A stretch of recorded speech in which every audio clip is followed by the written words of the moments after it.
This is a 1995 Ferrari F50, and it is, quite simply, one of the greatest modern Ferraris. Ferrari says they built only 350 of these for the entire planet, and this is one of them. It was Ferrari's flagship supercar of the 1990s.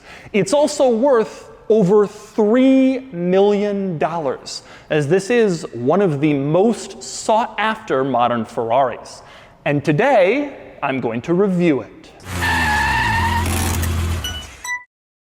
Before I get started, be sure to check out Cars and Bids, which is my new online car enthusiast auction website that has cool cars from the modern era. If you're looking to sell or buy a cool modern car, go to carsandbids.com. We have an amazing selection of cars auctioned live right now that you can go bid on. Check out Cars and Bids, carsandbids.com.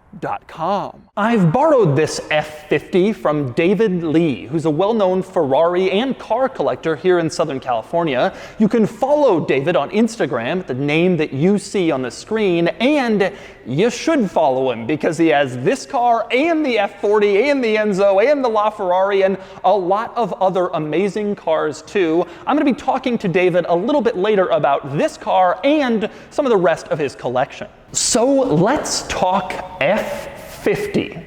As you probably know, Ferrari has 5 modern supercars that command tremendous interest and desirability among collectors. There's the 288 GTO, the F40, the F50, the Enzo, and the LaFerrari. The F50 is the second rarest of the bunch, with only 350 units made according to Ferrari, which makes it an especially difficult acquisition for collectors looking to assemble the entire set. And that's one big reason why values of these have skyrocketed in recent years. These days, a nice F50 can cost $3 million or more. Of course, there's also the engine. This car has a V12, but not just any V12. Its engine was literally derived from the Ferrari Formula One race car, making this the very last road car to have a Formula One derived engine. It makes about 510 horsepower and about 350 pound-feet of torque, and it sends this car from 0 to 60 in 3.8 seconds on its way to a top speed of just over 200 miles an hour. And then there's the styling. The F50 has always been a bit controversial. Although I've always loved it, it doesn't have the classic wedge shape like the F40. It was also the only way you could get an open roof Ferrari supercar until the ultra rare LaFerrari Aperta. Still, the F50 has always been kind of the forgotten Ferrari supercar, always in the shadow of the more loved and more remembered F40, at least until recent years when collectors have focused their interest on this car and values have started to shoot up. And today, I'm going to review it. First, I'm going to take you on a tour of the F50, and I'm going to show you all of the quirks and features of one of the most desirable, amazing, special, and valuable modern Ferraris. Then I'm going to get it out on the road and drive it. I'm terrified. And then I'll give it a Doug score.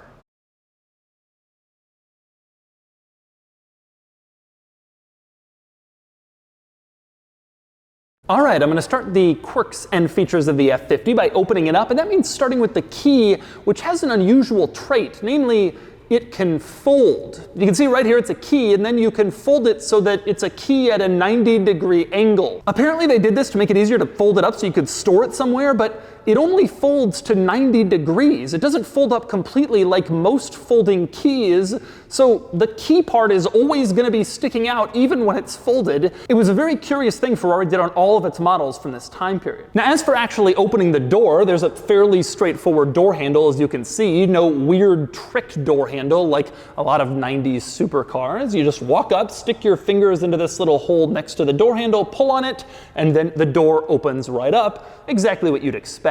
All right, now the F50 is open, but I'm not going to climb inside just yet. Instead, I want to start with the front compartment because I have always wondered what's underneath those giant F50 nostrils.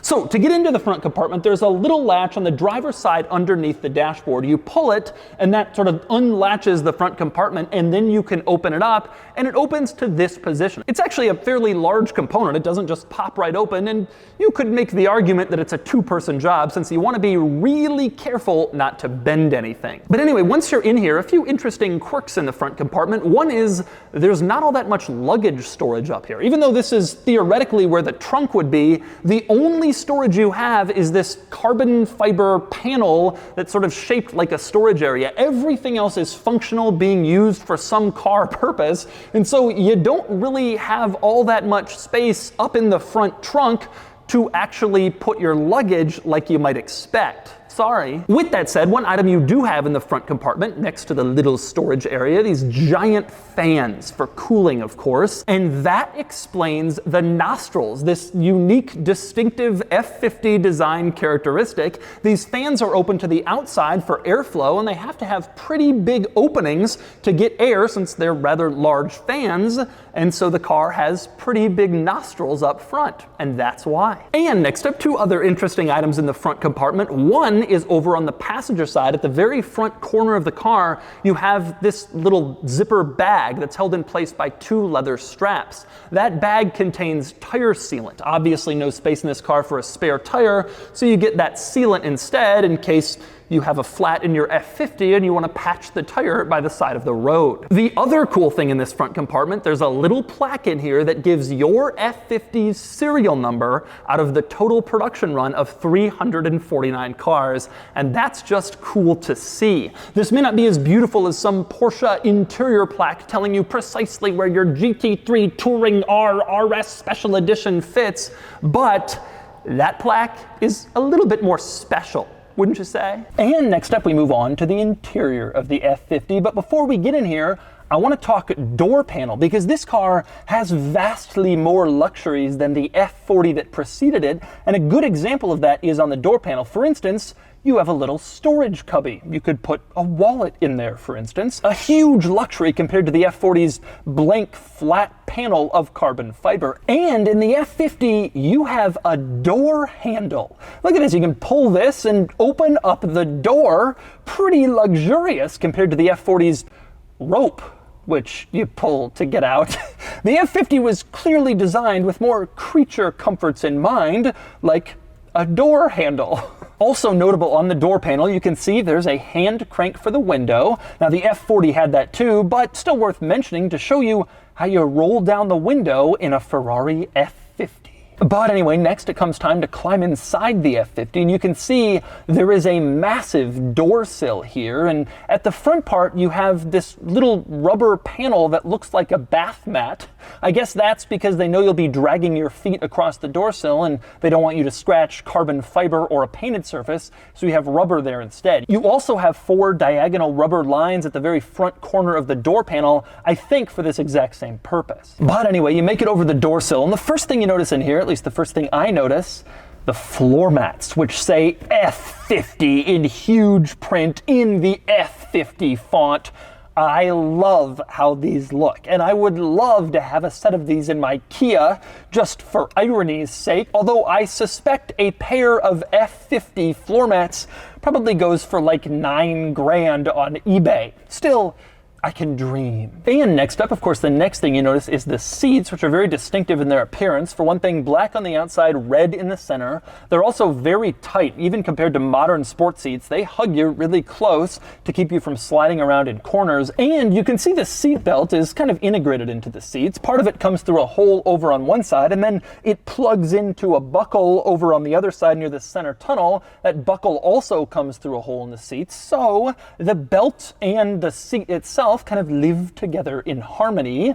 sort of intertwined. But anyway, moving further inside the F50, I want to talk between the seats, where the most prominent item in here is the gear lever. And not just any gear lever, but a gated 6-speed manual. Now the F40 has a dogleg, meaning first is down and to the left, but in the F50 it's a 6-speed with a traditional arrangement. First is up and to the left, and reverse is all the way over to the right and down. Now you can see the gear pattern is not printed on the shifter itself. Instead, that's carbon fiber with a Ferrari horse. Instead, the pattern is printed next to the shifter, so it's always there, just not on the lever. And next up, also between the seats, next to the gear lever, you have the climate controls, but they're limited to just 2 dials. Over on the left you have the fan speed, and over on the right you have the air temperature. And yes, this car does have air conditioning, but that's all the controlling you can do. How much air do you want and what temperature do you want it? And you can see your climate vents in this car are pretty limited as well. On the dashboard there's only 3, and they're all in the middle. You don't have separate climate vents over on the driver's side or the passenger side like basically every other car. This is all you get. Then again, that's pretty much all you need because this is a pretty small interior. Those vents really do the job. And beyond those vents on the dashboard that aim at the passengers, there are also 3 more vents on the top of the dashboard that aim at the windshield in case you want to use the defogger. But like I showed you before, there's no dial to turn on the defogger. So if you want to use it, you just close the vents for the passengers and open the vents for the windshield, and then air will go towards the windshield instead of towards the passengers. If you want to switch that, just close the vents on the top of the dashboard, reopen the ones aimed at the passengers, and then you've turned off your defogger. We're keeping it really simple in terms of F50 climate control. But anyway, going back between the seats, the next interesting thing here is the parking brake, which actually isn't really all that interesting, but that's where it is, and that's how it operates in the F50. You also have here a button for the hazard lights, which isn't that unusual, except you press it to turn it on, and they make an insane noise. Take a listen.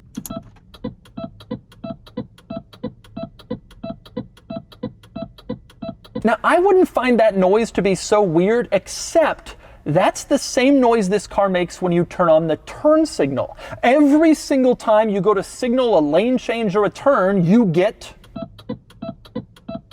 I'm not sure why they felt the need to make such a weird noise accompany the turn signals. Maybe they thought the regular clicking sound couldn't be heard over the sound of the engine, but that's the turn signal sound in the Ferrari F50. Strangely enough. And next up, still between the seats, this time between the backrests, you have this little leather storage area that appears to make room for a book. I assume this is for the owner's manual, which isn't in the car right now. It probably perfectly fits in there, and that's a good spot for it because this car has no glove box. So you stick your manual in there and maybe your registration paperwork in case you get pulled over. And finally, speaking of storage, one more item in this vicinity. Behind the seats, you have a little storage area, and you can see there are little leather straps here that can hold in some luggage.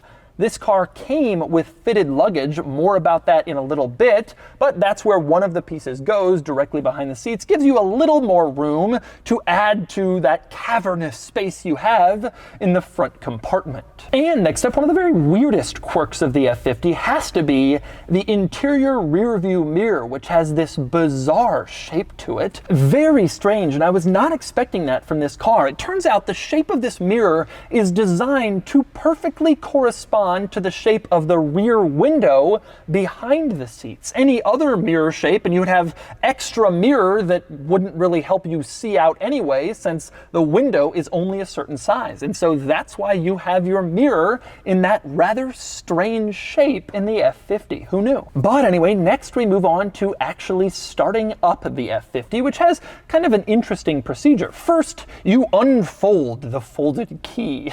Then you stick it into the ignition, which is pretty standard, of course. Then you press this rubber start engine button right below the ignition, and only then does the car fire up. You can't just turn the key, you have to press the button after you've turned the key, which is kind of unusual, but that's how it works. And next up, once you start up the car, probably the biggest surprise is the gauge cluster, which is largely electronic, very different from this analog car. You can see all sorts of different colors and readouts on here. Now over on the left you have all of your engine gauges that show temperature, oil pressure, your fuel level, that sort of thing. Over on the right you have your speedometer, fairly straightforward, kind of speaks for itself.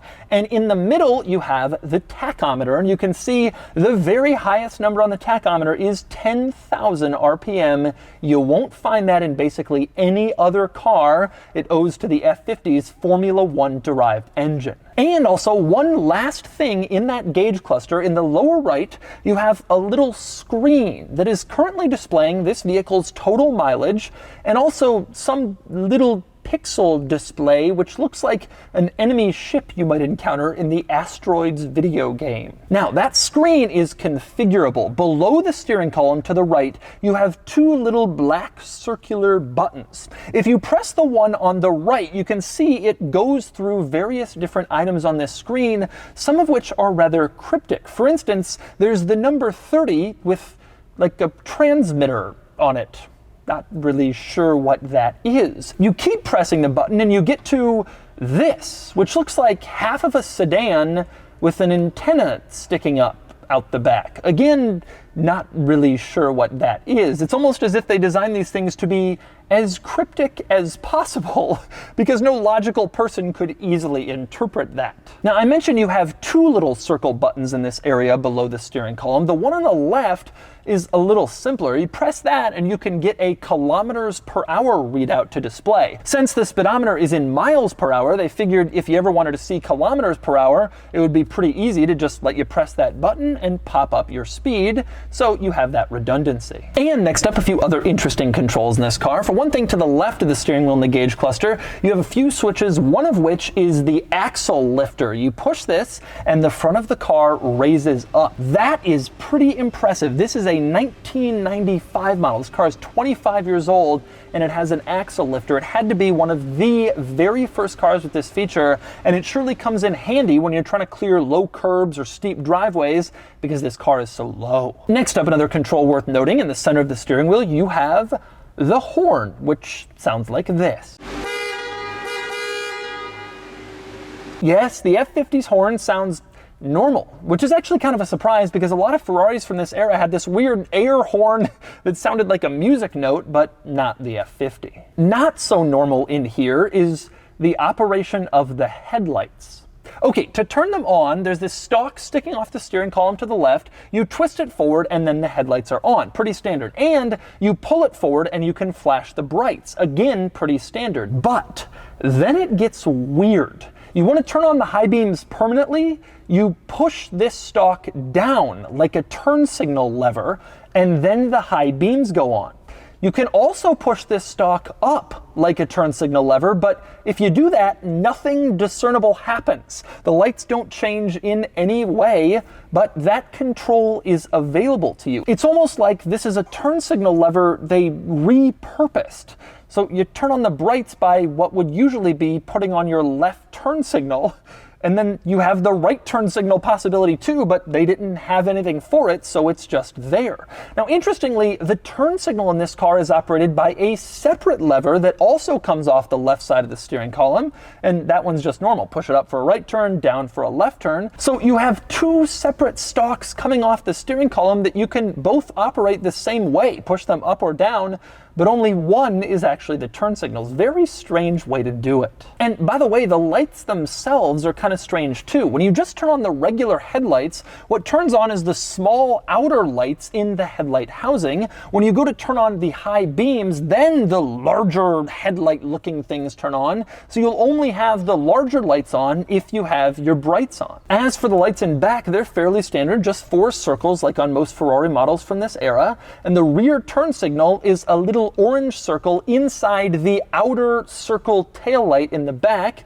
just in case you wondered how the F50's rear turn signal operates. And next up we move on to the engine in the F50, and there is a lot to say. For one thing, let's get this engine cover open. To do that, there's a little latch in the driver's door sill area in the back. You pull it and then that sort of unlatches the engine cover. Then you open it up and it is quite a big piece. As you can see, this really should be a two-person job. One can do it, but it's heavy and you don't want to flex anything. But once you get the engine lid up, these two props on either side lock into place and they keep it open, and then you can behold the engine. And it truly is a sight to see, partially because you can just see everything back here. No cover, a lot of bodywork is removed, so everything is visible. And it really is beautiful and special and very cool to be able to see it all. Now, like I mentioned, this is a 4.7 liter V12 derived from a Formula One car engine from just a few years earlier.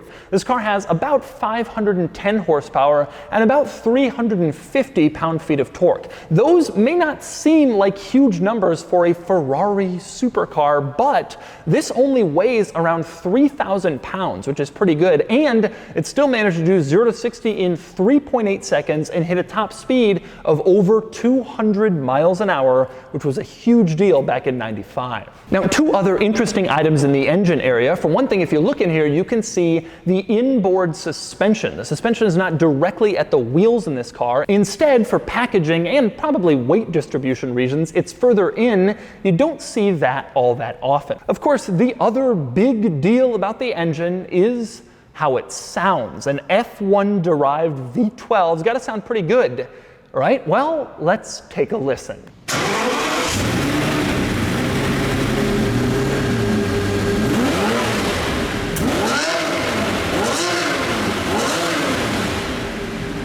And by the way, before I move on to the rest of the exterior items in this car, have a look at how the car looks exploded with the rear open and the front open. A lot of the bodywork comes off these two big panels. It's not an angle you get to see very often with the F50. No angle is, frankly, but it's unusual and worthy of mention with these two big panels not where they usually belong. And next up, a few other important F50 items worth mentioning while I'm on the outside. One, I have always loved the look of the rear grille back here. You can see it's mesh, and you can look into that and again see a lot of the engine and the engine compartment if you want to see what's going on back there. They definitely have everything on display, which makes sense because it's beautiful and really special. And next up, a few other F50 exterior traits. One is this giant wing, which is very distinctive because it sort of builds the entire way down the side of the car and then explodes as a giant wing at the end.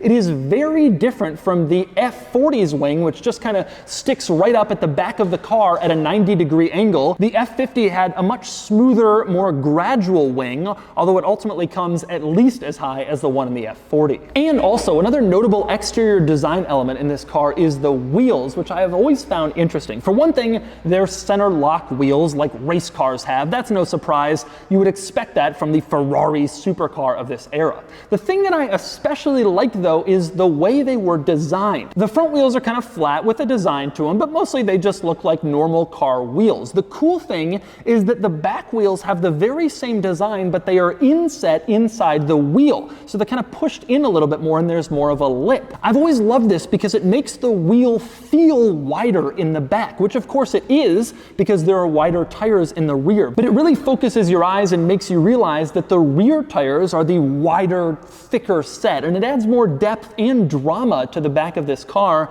instead of just having four wheels that look identical. I really like how they did that with the wheels on the F50. And also, one other important exterior item is the fuel door. It's on the driver's side, and to open it, you just stick your hand into this hole and open it up, and then you can unscrew the fuel cap and put fuel in your F50. Pretty simple. And finally, our last exterior item to discuss with this car, is the top situation. When you had an F50, you had 3 different choices of how you wanted to drive it as it related to the top. For one, you have the soft top, as you can see right here. Rarely you see an F50 soft top in place. I've never seen it before, but this is how the F50 looks with its soft top on. Or you could remove the soft top and then you had a Targa or convertible experience. Again, this was unusual for a Ferrari supercar. The F50 was the only open roof Ferrari supercar until the LaFerrari Aperta a couple of years ago. But you also had one other option, and that was a hardtop if you wanted to drive your F50 in coupe mode. It was a color matched hardtop and it was rather large. There was nowhere in the car that you could stick it when you weren't using it. Instead, the F50's top is transported in this box. It's large. In the F50 community, this is referred to as the circus box because it looks like the kind of thing that circuses and carnivals use to transport their stuff around. And when F50s trade hands, one of the first questions prospective buyers ask is, does it come with the circus box? And of course, as you can see, this one does. Now, as you might expect, given that there's a giant separate box for the top to this car, it isn't exactly easy to get it in place. In fact, it's rather cumbersome. This isn't like most Targa roof cars where you just latch it in and you're good to go. I've heard that Ferrari dealers will charge 1 to 2 hours of labor just to put the roof on or take it off. So most F50 owners kind of make a choice on or off, and then they stick with that for a period of time, usually their entire ownership. And by the way, the circus box wasn't the only accessory that accompanied the F50. You also got luggage, and here's one piece of the luggage. You can see it's designed to match the look of the seats with the red inside, and it looks pretty cool. And there were several pieces that were fitted to go in various places throughout the car. You also got seat covers that were custom fitted for the seat size in the F50. I guess maybe you would stick these on when you park the car outside with the roof off, so the seats didn't get damaged or rained on or whatever. But my favorite F50 accessory, undoubtedly, is the shoes. Every F50 came new with special shoes. Open up this box, this is the original F50 shoe box, and you can see the F50 shoes. Now this car is 25 years old. Most people have lost their F50 shoes by now, but this car still has them. I've been hearing about the F50 shoes since I was a kid, and this is a pair of them. I've never seen them or touched them before. These were the shoes you got when you ordered your F50 new. And yes, I think you were able to choose a size. Now, these are driving shoes, and the F50's pedal box is kind of offset and a little tight. I'll mention that more when I drive it later. And so these shoes maybe were helpful for getting feet into the F50's pedal box to work the pedals. But that's the story of the F50 shoes, which still accompany this car 25 years after it was sold new. And so those are the quirks and features of the Ferrari F50. And now we're going to talk a little bit with David Lee, the car's owner, about what it's like to have this car and this amazing collection. So David, tell us about the F50. Well, the F50 is just an amazing car. It represents the 50-year anniversary of Ferrari, and it's the ultra supercar. So we got the production cars that are great, and about every 10 years they come out with a kind of an ultra low production special car. Now the F50 is different because it's the first time they use a full carbon fiber on the whole chassis, right, on the whole body. It's also, they took a F1 engine and mounted on this production car. So as we drive it later on, you're going to hear the sound and everything. It's just it sounds like the F1 engine. It's so much different. The other cool thing among the ultra supercars, for a long time, this was the only roadster. So it had a soft top, it had a hard top. If you have the collection, as you do, the F50 is the second hardest to get because it's it's the second rarest essentially. Was it difficult for you to find one, a nice one? What's the process like? It was very difficult to find one, and I like the good quality ones and so forth. It seemed like the 288 was hard to find, but then the F50 was also really hard to find. Comparatively, the F40 is common, more common versus this car basically. I mean, there's like 5 times as many. These you never see. Right. Do you drive it often? You know, I do drive it often, but you know, because I have over 30 cars, so I have. It's a little hard to get to them all. I do get it, and when I do drive it, I don't drive it around the block. I mean, I have a good drive. I probably drive it for 50 to 70 miles. When the F50 came out, there's some controversy because the F40 was such an icon. Compared to the F40, what do you think about this car? Well, you know, the F40 is a V8 twin turbo, very balanced, very fast, very nimble. I mean, it's a great car.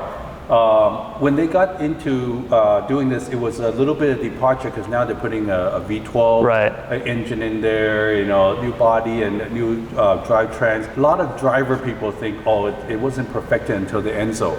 But you know, as a driver, as an owner, if you ask me, the sensation I get in driving it is so much. You know, I get it as I'm not a professional racetrack driver or anything, but I enjoy it so much driving it. The shifting positions are different. I like it a lot. All right, cool. Are you ready to take this out? Yeah, let's do it. Are you scared? I trust you. I trust you. Well, that makes one of us. Right? All right, driving the F50. This is a review in the time of COVID. We're both wearing masks, but that's the safe way to do it. All right, first thing you notice when you drive this car, I'm stunned at how easy the gear lever is and the clutch. You know, it's funny because this is a 95, and I think from that era, I think about the 512 TR, which is a very difficult car to drive, very heavy clutch, very difficult gear lever situation. This car is not like that at all. The clutch is light and easy, the gear lever is easy. It's actually kind of a joy to shift it.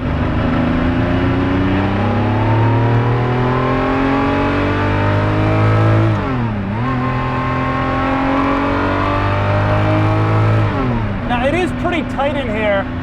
For me, taller guy, my knees are right up against the dashboard, which kind of curves down, not exactly the most comfortable, and the pedals are offset, and so it's a little bit tight in the pedal box, especially for more modern cars. It's something I'm used to seeing on older Ferraris like the Boxer. The seat is also tight, but a lot of cars are, and it's not that bad. It's totally acceptable. The sound, though, really is impressive. No surprise considering the engine is derived from Formula One, but it is quite a noise. What I'm really surprised about is just how easy the car feels to drive. I can't believe it. I mean, the steering is easy. It's not incredibly heavy, no power steering feel like the Testarossa and the 512 TR, the gear lever, the clutch. It all feels easy. Do you ever drive it with the roof off? I have driven it with the roof off. It's great. It sounds really good because you can hear the engine really well. You know, one of the interesting things about the F50, the values only really started to pick up in the last few years. They were kind of ignored for a long time. Right. But now they've gone totally off the charts. The F40 is such a nightmare by comparison. Like, it's so tough, and it's so, and there's, we got air conditioning blowing on it. Right. It feels pretty comfortable in here. Very comfortable. All right, I'm gonna give it a little gas here. We'll see.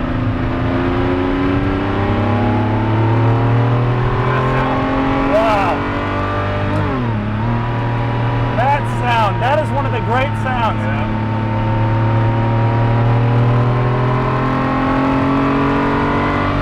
Wow. That is an amazing, amazing sound. I mean, that's what you get when you get a Formula One engine, you know, in a road car. It feels very quick, too. I mean, obviously, it's going to be quick. I think part of the feeling of speed is enhanced by the engine being right there, being low. It makes it feel even faster. The car also feels very solid. When you drive the F40, it has a little bit of a old school, hear stuff, you know, it rattles kind of vibe to it. This is not like that. This feels like just really, really well done. Man, the difference between the car being in neutral and being in gear is insane. The amount of sound is just unreal. It definitely doesn't quite have the braking capabilities, it seems, that the Enzo and the later ones do. In that sense, you can tell that it's older. And obviously the interior doesn't have, there's no screens in here, that sort of thing. What a great car, though. This is really one of my favorite shifters and shift actions I've ever driven. And so that's the Ferrari F50. This is one of the most amazing modern Ferrari models. Frankly, one of the most amazing modern supercars, with its Formula One derived V12 engine and its really low production numbers and its insanely distinctive styling. This car is rare, and it's cool, and it's special, and it can be yours for $3 million if you can find one. Anyway, now it's time to give the F50 a Doug score. Starting with the weekend categories and styling, I like how the F50 looks, but not everyone does, and it gets a 7 out of 10. Acceleration 0 to 60 is 3.8 seconds, and it gets an 8 out of 10. Handling is very sharp, and it earns a 9 out of 10. Fun factor is huge. I'm amazed by how enjoyable it is to drive, and it gets a 10 out of 10. Cool factor is obvious. This is a tremendously exciting car, and it gets a 10 out of 10 for a total weekend score of 44 out of 50. Next up are the daily categories and features. It has basically none, a few things, but not much, and it gets a 2 out of 10. Comfort is low, the ride is harsh, and passenger space is small, and it gets a 2 out of 10. Quality is good, the car is expensive to maintain, but that makes sense. It has an F1 engine, the interior is nice enough, and it gets a 5 out of 10. Practicality is basically non-existent, and it gets a 1 out of 10. Value is tough. These will always hold their value, but I do think they've kind of peaked in the $3+ million range. They probably won't skyrocket up much from here, but then again, what do I know? Either way, with that projection in mind, it gets a 6 out of 10 for a total weekend score of 16 out of 50. Added up, and the Doug score is 60 out of 100, which places it here against supercars and top sports cars from this era. It gets the exact same score as the F40, which is funny because a common criticism of the F50 at the time was that it didn't really improve on the F40. But as you can see, the F50 does get a better daily score. It's more usable and reasonable than the F40, though the F40 wins out on the weekend scores because it's just more raw. Of course, I would love to own either one.